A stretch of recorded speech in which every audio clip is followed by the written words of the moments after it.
কুল্লু নাফসিন যায়িকাতুল মাউত। প্রত্যেক প্রাণীকে মৃত্যুর স্বাদ গ্রহণ করতে হবে। প্রত্যেক প্রাণীকেই মৃত্যুর স্বাদ গ্রহণ করতে হবে। চিরন্তর সত্য, এই কথার ভিতরে কোনো ভেজাল নাই, কোনো ভুল নাই। আপনার প্রাণী, আপনার মধ্যে জীবন আছে, তো আপনাকে মৃত্যুর স্বাদ গ্রহণ করতে হবে। That's it. আপনি যতই বাহাদুরি করেন না কেন, যতই দুনিয়ার পিছনে, টাকার পিছনে দৌড়ান না কেন, আপনাকে মরণ কিন্তু আঁকড়ে ধরবে। আপনাকে সেই মরণের যন্ত্রণা উপভোগ করতে হবেই।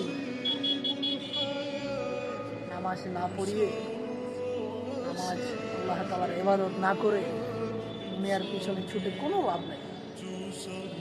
কথাটা মাথায় রাখবেন, কুল্লু নাফসিন যায়িকাতুল মাউত।